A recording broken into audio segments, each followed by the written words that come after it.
Hello my dear students, welcome back to one more class. I hope मैंने जितनी भी videos post किए हैं उन वीडियोस में से टाइट्रेशन से रिलेटेड आप सभी को सभी वीडियोस बहुत पसंद आ रहे हैं और आपको टाइट्रेशन जो मैंने करके बताया है लेबोरेटरी में वो भी आप सभी को पसंद आ रहा है, ऐसा मैं एज्यूम करती हूँ और आज की क्लास स्टार्ट करती हूँ। तो चलिए अभी हम स्टार्ट करने वाले हैं viva questions.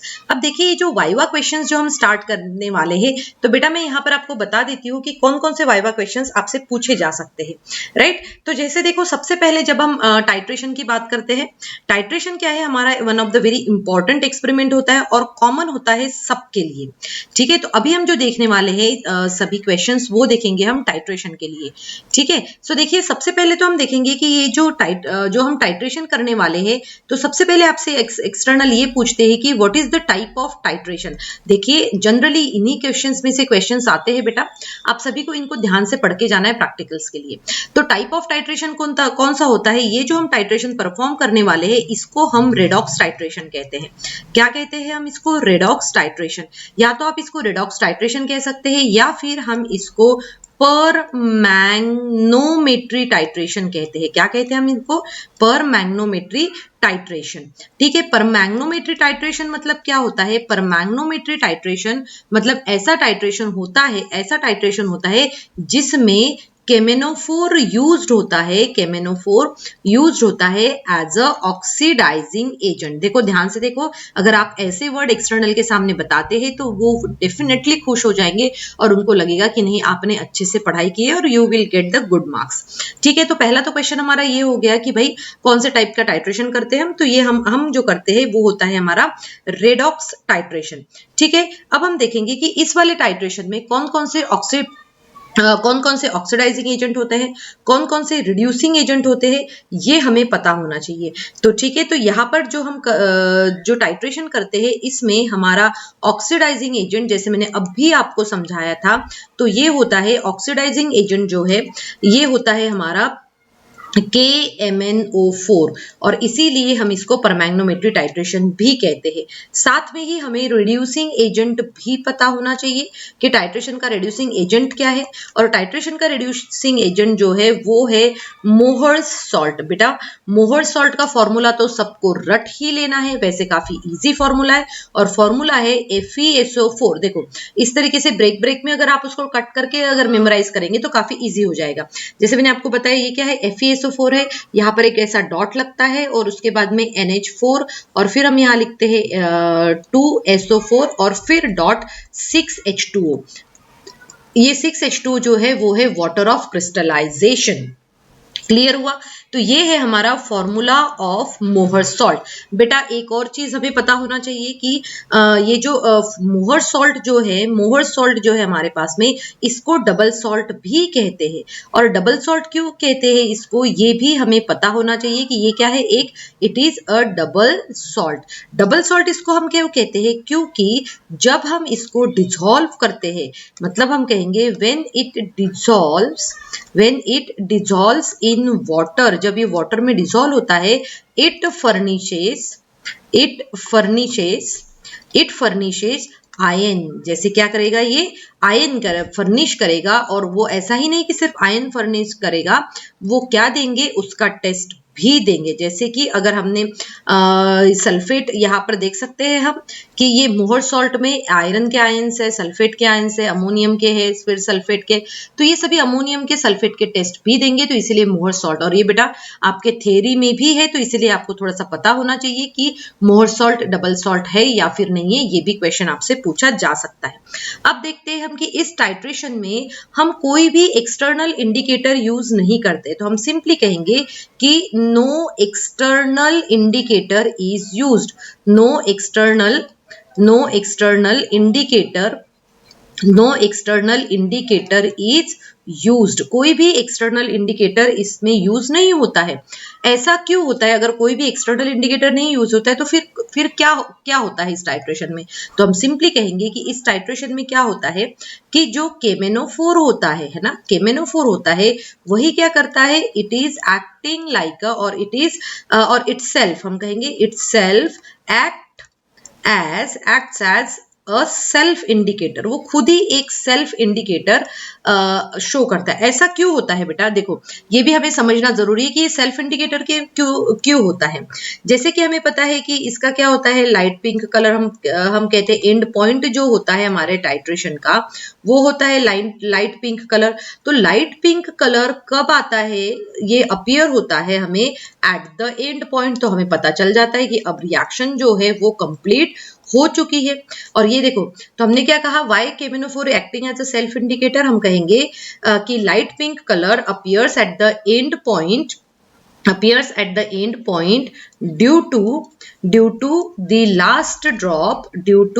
last drop of K M N O four. K M N O four का जो लास्ट ड्रॉप है, इस केमिनोफोर के लास्ट ड्रॉप जैसे ही बाहर आता है, मतलब हम थोड़ा सा भी जब रिएक्शन कंप्लीट हो जाएगी, उस रिएक्शन कंप्लीट होने पर जैसे ही हम केमिनोफोर का ड्रॉप डालते हैं तो क्या हो जाएगा, वहां पर लाइट पिंक कलर अपीयर होगा और हमें कोई भी एक्सटर्नल इंडिकेटर की जरूरत नहीं पड़ेगी।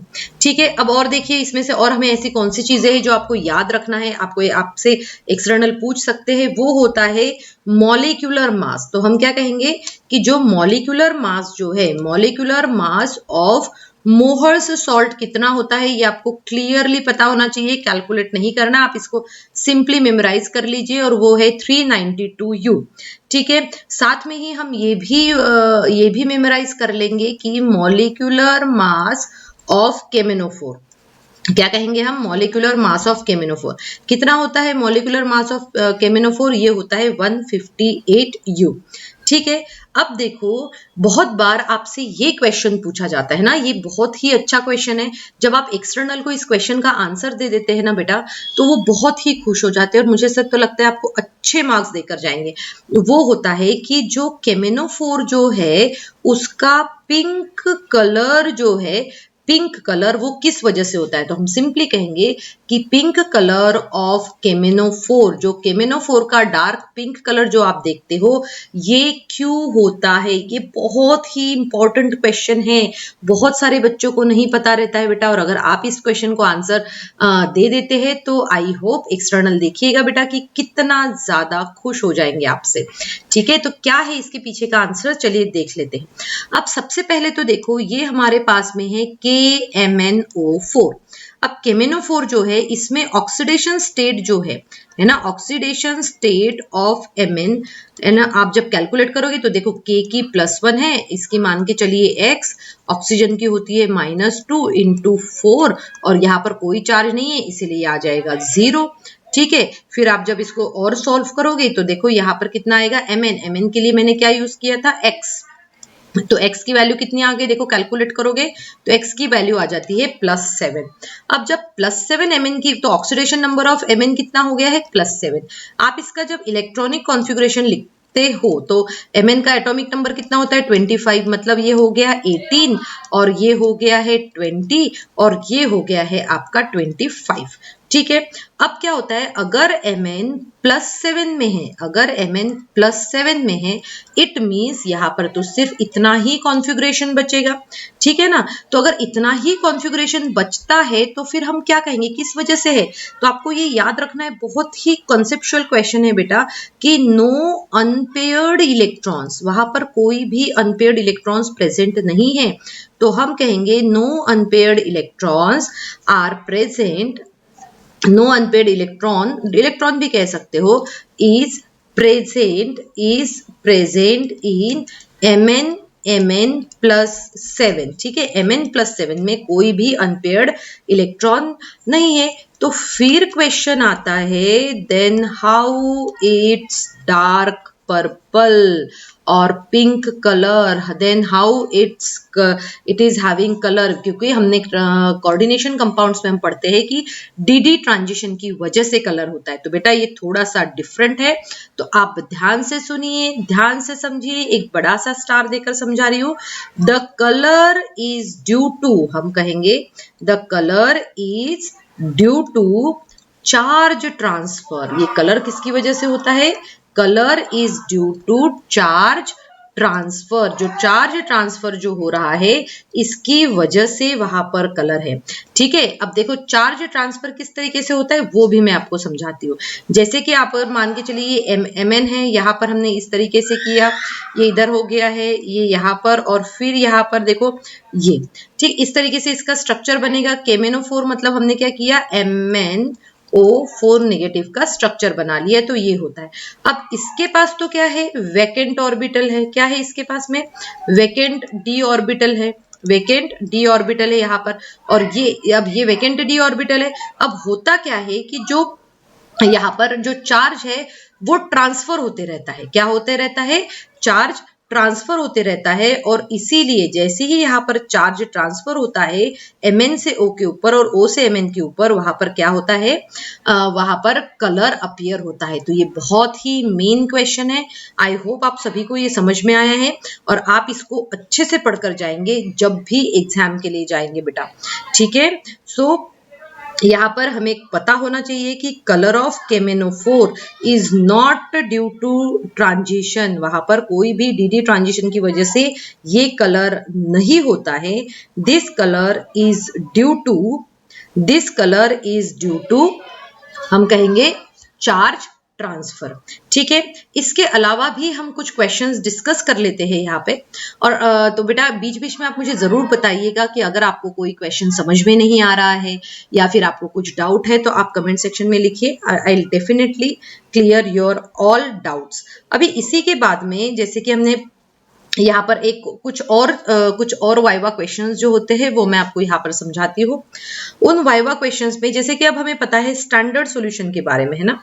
अगर हमें स्टैंडर्ड सॉल्यूशन के बारे में पता है तो स्टैंडर्ड सॉल्यूशन बनाते समय आपको पता होगा, स्टैंडर्ड सॉल्यूशन बनाते समय हम क्या करते हैं, व्हाइल प्रिपेयरिंग स्टैंडर्ड सॉल्यूशन, हम कहेंगे while preparing standard solution, while preparing standard solution, while preparing standard solution of Mohr's salt, while preparing standard solution of Mohr's salt, हम क्या करते हैं, हम ऐड करते हैं few drops of KMnO4 sorry, यहाँ पर हम few drops of हम ऐड करते हैं H2SO4। किसके few drops हम ऐड कर रहे हैं, few drops of H2SO4। तो ये क्यों ऐड करते हैं हम, है ना। यहाँ पर हम कॉन्सेंट्रेटेड भी कह सकते, कॉन्सेंट्रेटेड H2SO4 के हम ऐड करते। तो ऐसा क्यों होता है, टू प्रिवेंट, हम क्या कहेंगे, to prevent hydrolysis of ferrous ions. जब भी Fe2 पॉजिटिव होता है मतलब फेरस आयंस होता है, ferrous ions to ferric ions. ठीक है, इसके हाइड्रोलिसिस को हम प्रिवेंट करते हैं। ठीक है, और इसीलिए हम इसमें क्या करते हैं, स्टैंडर्ड सॉल्यूशन बनाते समय हम उसमें H2SO4 डालते हैं। बेटा अगर आपने अच्छे से प्रैक्टिकल देखा हुआ है तो प्रैक्टिकल में भी आपको पता होगा कि हम क्या करते हैं, व्हाइल डूइंग टाइट्रेशन, हम टाइट्रेशन करते समय one test tube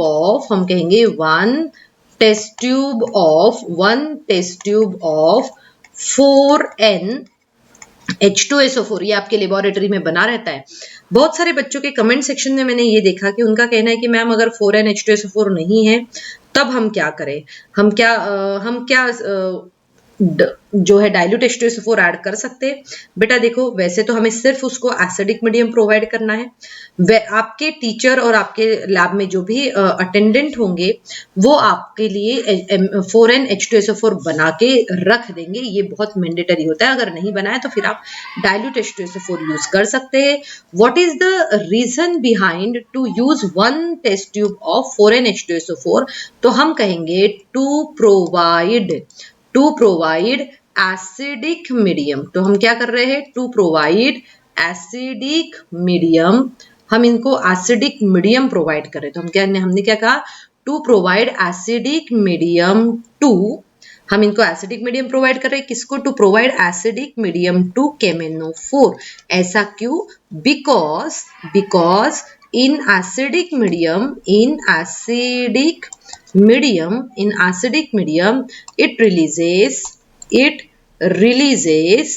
5 nascent oxygen, 5 nascent oxygen, और वही थे जब ये रिलीज करते हैं तो वो टाइट्रेशन और भी अच्छे से हो जाता है। सो स्टूडेंट, जब भी आप इस वीडियो को देखकर जाए, आप इस लेक्चर को देखकर जाए, आई होप आप सभी को बहुत मजा आएगा प्रैक्टिकल वाइवा के क्वेश्चंस सॉल्व करने के लिए। और जब आप एक्सटर्नल के सामने इतने सारे वाइवा के क्वेश्चंस दे देंगे तो डेफिनेटली आपको फुल मार्क्स मिलने से कोई नहीं रोक सकता है।